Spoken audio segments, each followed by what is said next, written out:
Hey everyone, today we're going to talk about the build that I'm going to be using for the new season. I'm going to be starting with Cold BV. This is the same exact starter that I did last season, and I had a lot of fun with it. I felt like it was a bit weak, but that was mostly due to the Arch Nemesis mods, especially the ones that made some of the mobs chill immune. And this season, I'm looking to play and build again. I've learned a lot from doing this last season, and I think this season, this build is going to really shine. Lake of Kalandra is looking to be more of a mapping-oriented season, especially with the new mechanic looking as if it's just about killing a lot of mobs in each of the areas. While there doesn't look like there is much of a need for high single target damage, that means a decently tanky and fast clear builds will probably do the best in the first week, and Cold BV I think is the best for that job, especially since it can just destroy packs very quickly and clear maps in a very fast rate for very little gear. I just want to give a disclaimer on the background footage that we're using here. This was done with some pretty suboptimal gear in standard, with me trying to replicate what this build would look like in the first week. Given a proper economy where you can easily buy a lot of decent gear, the build will only look better than what is shown here. This is just what I was able to put together with basically no trading in standard and just the gear I had lying around. Let's talk about why I really like Cold BV over any other starter that we can play this season. Cold BV has the opportunity to do really nice explosions through a Crusader Explode mod, and even before that, just by simply using Herald Device on its own. And since we are scaling crits and we're scaling a lot of crit multi, eventually once we get our Crusader chest plates, all that crit and crit multi are going to work with the explode on the chest plates, which are going to give some really nice chain pops. This is only really possible by stacking a lot of percent damage or stacking a lot of crits, and with us being a crit build, it's going to make our explosions feel very satisfying. My plan for this season was to do nothing but speed farming, mostly at the start do some essences or some legions or some of the more interesting looking content for this season that should make a lot of money, and I think this build can do that really well. Starting this build is a bit squishy. Once you get to maps, you might have a death here and there. This is not a out of the box insanely tanky build. You can most certainly make it tanky, and the version I'm going to be showing today is going to be my attempt at making BV pretty tanky without losing too much damage. You can scale this build to tens and tens of millions of damage, but you don't realistically need that, especially not at the start of the season, especially when you're not doing 100% delirium content. And because of that, we can take some of it away to do things such as stack some armor, slap on an Aegis, and play a bit more defensively. Once you get around yellow maps with this build and you have some gear, you should feel pretty tanky, and not many things should really be able to kill you. But this by no means is a walk in the park, you're never going to die kind of build. This is meant to be optimized for making money while not being too frustrating to play, and it basically not being able to do anything else in that. This build can boss, and I do plan on bossing with it. It's just you're going to need a lot more investment. So if you're looking to find a build that can do bosses in the first few days this season, that is not what this build does. With all that said, let's look at path of building,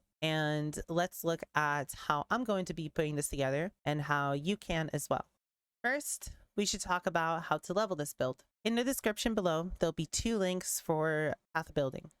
The first link will be a link on leveling this build, and the second link will be a somewhat of a guide on how to take this build from just entering maps to a pretty decent mid-game setup that's designed for most people to be able to put together in about the first week of the season. With this leveling path of building, we have a few skill trees at different breakpoints that I thought made sense. We have a tree for Act 1, 2 to 4, 4 to 6, 6 to 8, and then 8 to 85, which is meant to carry you into mapping. The way this is meant to be used is to just simply follow along as you level, and you can pretty much pick up the nodes in any order you'd like. The same thing goes for skills. We have different skill sets meant for different breakpoints in this build. First, we have a section on Act 1 and how to level through Act 1. We're going to be starting with Rolling Magma from the start. We're going to then be swapping to Holy Flame Totem and Flame Wall, and that is going to carry us to Wintertide. We cannot play Cold BV until we reach Act 4. This build feels really bad to play without Unleash. I have attempted it many times in the past. I'm a pretty big BV fan. I don't recommend it. Wintertide brand is also disgustingly strong, and it will very easily carry you all the way until Act 4 with no problems. In terms of the skill tree, what we're going to be doing at the start in Act 1 is we're going to be rushing over here to get ready for Wintertide brand as soon as we can pick it up at level 12. The most important thing to do is to not pick up Runebinder first, but to pick up the brand mastery that makes your brands attach every time they activate. This is going to massively increase the damage of Wintertide brand, and this is going to make it feel really good to level. After that, we are going to come over here and pick up Sovereignty. This is important so we can fit in 2 auras for leveling. This way we can run Purity of Elements early on and a damage aura to help with our resistances, or you can run Determination as well. All you need is just Runebinder and the Mastery. After we do that, and after we pick up Sovereignty, we are simply going to rush to the upper part of the tree and get ready to swap to Cold BV as soon as we can. We're going to rush and pick up Heart of Ice. This is going to allow us to get ready to pick up the Cold Mastery as soon as we are ready to swap. And then on the third version of this tree, we're going to pick up the Conversion Mastery, which is very much needed for Cold BV. We're going to be picking up Elemental Overload. We're going to be picking up the Caster Mastery that gives us an additional seal. And most importantly, we are going to be speccing out of the brand nodes. Every single thing you need to level, as well as quite a few tips that I found very useful, have been very nicely organized in the notes section of this build. I would really recommend you look through it, maybe even give it a read before you start the season to make sure you know what you're doing. I highlighted every single important step in putting this build together and what you need to do at each level to be able to have the smoothest experience leveling possible. The most important section of all this is the Act 4 section. There are going to be a few things that you need to do before you're ready to swap over to BV. Most importantly, you're going to have to find a blue, blue, green, green, and you are going to have to get a few respec points. You don't necessarily need to get the respec points, but I really recommend you go and get them from Acts 1 and 2. This will give you enough respec points to be able to get rid of the Brand Master and Runebinder, and that'll give you quite a few points to give you an extra little bit of power spike. For the items, there's 3 sections for items. First is a section that just has leveling wands. These are the recipe wands. You could very easily level with these all the way through if you really felt like it. Outside of that, we also have the leveling uniques that I would recommend you looking for. The most important one being Burn. This was buffed to give you 100% conversion. If you are able to pick these up, you'll be able to get rid of the Cold Mastery, and these will do all the conversion for you. One thing to note about these is they might be pretty rare at the start of the season. Typically within maybe an hour of the season starting, the market is flooded with these and they're worth anywhere between 1 to 2 C. But with uniques being made more rare this season, these might be 5 C, 10 C, and if that's the case, that's completely fine. You'll be able to level all the way through with just a Cold Mastery and only having every damage partially converted. Another option could be to use Trinity supports and run Physical to Lightning, which will give you a pretty even split in your damage conversion, which will allow Trinity to work the whole time. But in my opinion, leveling this without Burn, you really don't need to do that. You can just level with half conversion. Outside of that, the only other useful leveling uniques, other than the obvious ones such as the Gold Ram or Wanderlust or any of the leveling belts, would be Storm Prisms. These can carry you all the way up to yellow maps, all the way up to red maps. These are very strong because they give you +1 power charge, and they also give you a decent amount of extra damage. Eventually, once we do swap over to power charge stacking, as soon as we get around 3rd lab, we will like to have the +1 power charge from both of them, and they will be your best in slots unless you can find a decent +1 weapon or until you can get a Void Battery. In terms of Ascendancy that we're going to be playing for this, I chose to do this as a cultist. There are a few versions of BV that start off as an elementalist to abuse golems early on, and then once you're around maybe yellow or red maps, you swap over to a cultist and start power charge stacking. Both are an option, and both are a good way to go about this build. Personally, I prefer having Profane Bloom immediately. I prefer to have the immunity to chill, and I prefer to have the highest possible damage from the beginning rather than being a bit tankier. If tankiness is something you're after, then I would recommend, instead of going with a cultist, I would recommend going Elementalist, and picking up the Ascendancies as such, right? Getting Mastermind Discord, Hard Destruction, and the 2 Golem nodes. I would say you should probably get the 2 Golem nodes first, as they will carry you pretty hard, and then picking up Mastermind Discord and Hard Destruction. And then maybe around this time you get to yellow maps, you would swap over to Occultist, or you can very easily just play Occultist the whole time. My plan is to just play Occultist and not swap over, but as I said, both plans are good. In terms of what Pantheons we should use for this, I recommend using Soul of Lunaris as soon as you get it. This has always just been my personal favorite for speed mapping. You can obviously swap to Solaris if you're doing any sort of boss and you feel like you need more help with dealing with one mob. And then in terms of Minor God, I personally like Shikari. Chaos damage sucks, poisons really suck, and Shikari really helps with that. But another option is just going with Girthcool and just picking up a bit of physical damage reduction as well. As for the gems that we want to use with this, you are going to pick up Frostbite, Malevolence, and Purity of Elements in Act 2. You can swap out Purity of Elements for Determination instead if you feel like you don't need help with resistances. I personally prefer Purity of Elements to have immunity to Chill and Shock, as there's quite a lot of those throughout leveling, and Chills, in my opinion, just make leveling just really annoying. Outside of that, you could use whatever mobility ability you'd like. Just make sure to link Arcane Surge and leave it at level 1 the whole time. Both Wintertide Brand and Blade Vortex are spells, and this will give you a really nice damage boost. Once you are ready to swap over to Blade Vortex, you are going to want to pick up Herald of Ice, Hatred, and again, Purity of Elements or Determination. You're only going to be able to fit everything as soon as you pick up the little bit of reservation here. So you might have to give up on Herald of Ice before this point, and as soon as you have this reservation efficiency node, you can pick up Herald of Ice as well. In terms of other skills we're going to use, we're going to have an Arcanist brand, and we're going to put both Frostbite and Frostbomb on it. This is meant to be a single target damage increase. You can use it while mapping, but honestly, you are going to be doing so much damage that this isn't really something that you need to do. Arcanist brand is going to cast both skills for you, and it's going to make it a lot more comfy. Last thing to mention is we are going to have a level 1 vortex with us the whole time. You should always leave this skill at level 1, as we're simply using it as a way to apply chill. And if we level it anymore, the mana cost of it is going to get quite high, and we may not be able to sustain it. We're going to link Arcane Surge, Bone Chill, and Unbound Ailments to it. This is going to make the chills that apply substantially stronger. And through Bone Chill, we are going to gain a damage increase against anything that is chilled by it. All you have to do is put a Vortex on your left click and forget about it, and you're just going to get a passive damage boost against anything near you. Lastly, we have a Steel Skin. You can use Steel Skin or you can use Molten Shell.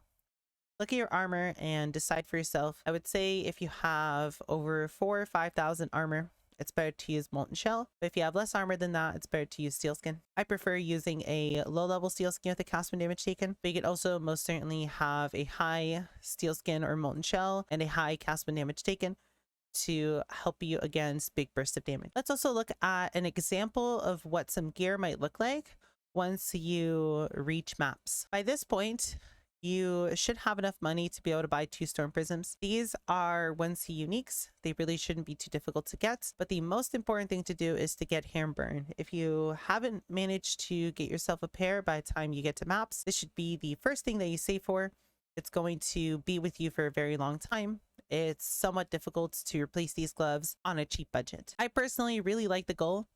I think this helmet is a really great starting helmet. It provides you quite a bit of life, and the shrine effects that it gives you are really nice to play around with. If the gold playstyle isn't something you like, then obviously just replaces the rare helmet. On most of our rare gear, we're simply just looking for life and resistances. There isn't anything else special that this build really needs. The only thing to take into consideration is you might want to find a Frostbite on hit ring as soon as you can. That way you can use Profane Bloom. We are picking up Profane Bloom as our last ascendancy point simply because of this, as it is not a good ascendancy point until you can get a Frostbite on hit ring. If they are looking too expensive, by the time you are ready to do your Uber Lab, or if you don't have a Frostbite and hit ring when you are doing your Uber Lab, then instead I would say just pick up Malediction and just run Assassin's Mark with a Mark on hit instead until you can swap over to Profane Bloom. We're going to be running Profane Bloom until we can get a Crusader Explode chest, at which point we can drop it and pick up Malediction for an additional curse. For boots, there is one pair of boots to mention. Replica Inyas are a really nice pair of boots they can get early on. These come from Heist, and Heist uniques shouldn't be impacted by the changes to unique rarity. And these boots give you quite a lot of movement speed, especially since we are power charge stacking. These should give you about 40 to 45% movement speed, as well as give you a really nice chunk of damage and a little bit of regen, while also giving you some life. These cost anywhere between 20 to 30 chaos in the first few days of the season, and they could be a consideration if you have some excess money and you don't have a nice pair of boots. These can also very easily be replaced by a pair of yellow boots. The only unique flask to take into consideration is Taste of Hate. This is your best in slot flask.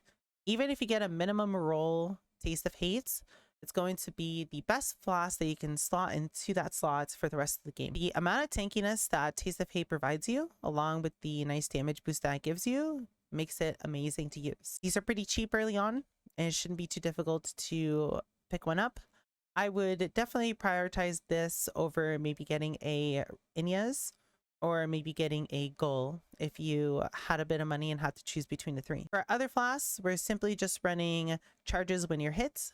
This has been nerfed, but even at 3 charges when you're hit is more than enough to permanently keep these flasks up without you having to do anything special. We're running a Quicksilver and a Life Flask. And then for our 2 other flasks, we're running a Diamond Flask to help us with our crit chance and a Granite Flask to give us a little bit more armor. Outside of this, for jewels, you can find any sort of jewels you want. In Path of Building, I simply just put 2 generic % life jewels, but feel free to find anything that gives you resistances that you're missing or that gives you any of the stats that you're missing. This build does have a tendency to not have enough dexterity, and sometimes it can struggle on strength depending on your gear. I would recommend trying to find a citrine amulet, as strength and dex are something that we really heavily need. But if you can't find this for an amulet, I would say maybe instead find a jade amulet, as the dexterity portion is going to be the hardest to figure out. The only important cluster jewel that we should consider early on as well is a small cluster jewel with enduring composure. This cluster jewel, in my opinion, is extremely strong and can be something that you can take with you into the end game.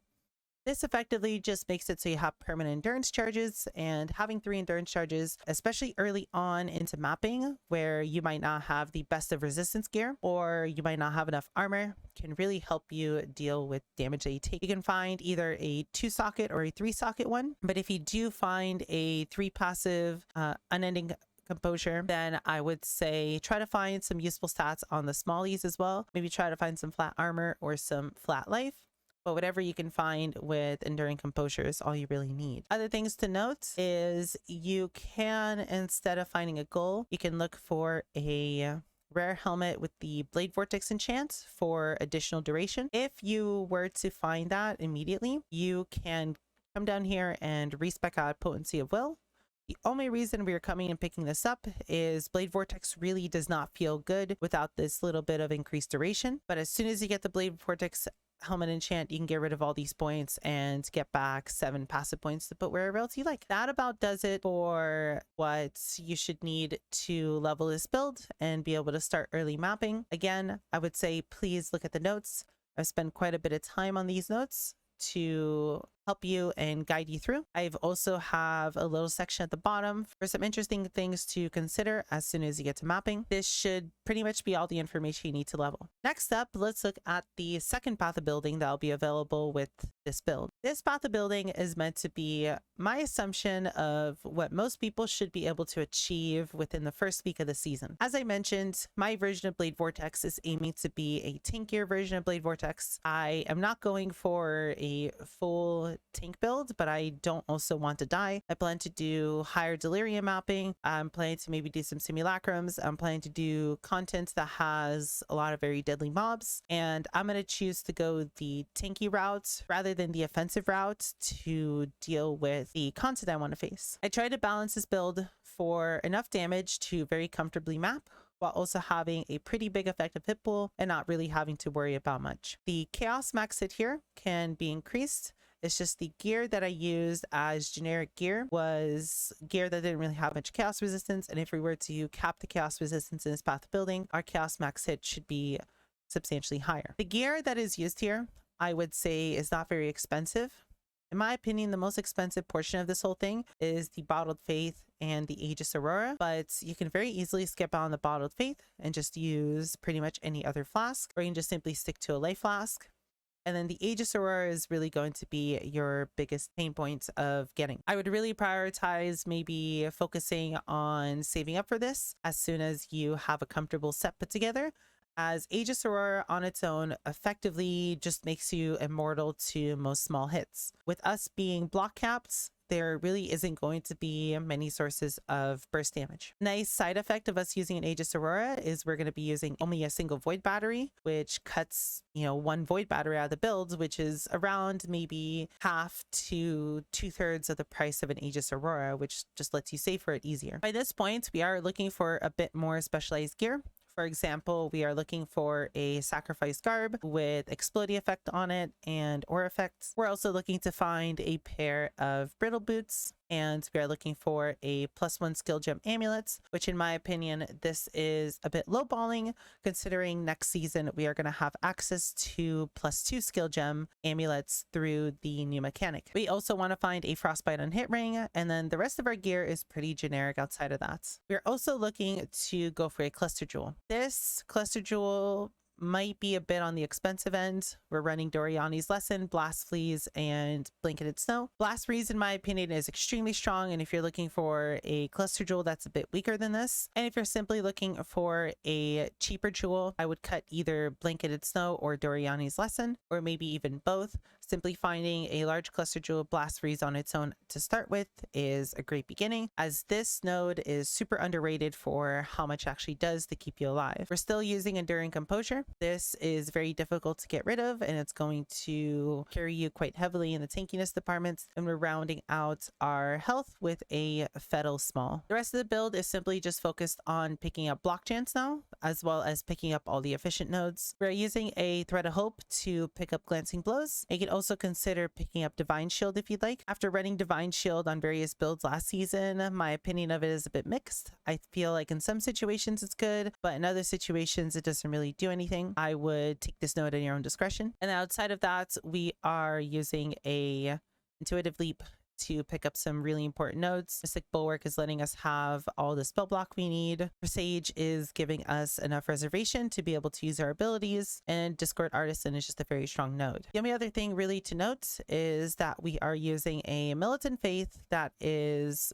converted by High Templar Dominus to turn Pain Attunement to Inner Conviction. This is going to allow us to scale even harder on our power charges, and it's going to be a really big boost in damage. These are very cheap early on, starting maybe day 2, day 3. You can find one for 50 to 60 C.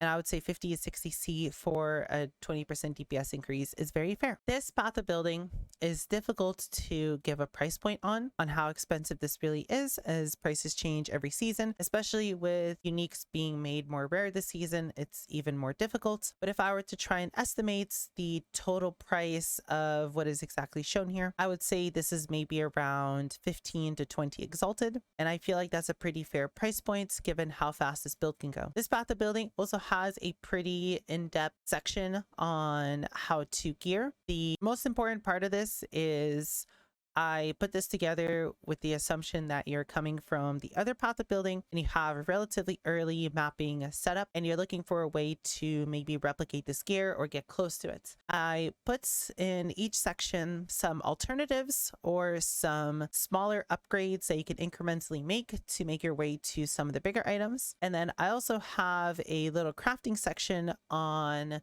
what I consider are the important items if you'd like to craft them yourself. That's about everything I have to say on this build. I will be streaming this build myself at the start of the season. My goal is to get a Mage Blood and potentially even a Mirror in the first week. So I'll be trying to push this build to its absolute limits. If you have any questions, feel free to stop by and ask them, or feel free to leave them in the comments and I'll more than happily answer them for you. I also plan to do a day-by-day updates on my build for the first week, and I will try to give my thoughts in terms of what I did for the day, what upgrades I got, what upgrades I want to get, and what my plans for the next day are. So if you'd like to play this build yourself, Hopefully that will help you day by day through the start of the season. Otherwise, I hope you have a wonderful rest of your day. I appreciate your time, and I will see you in the next video.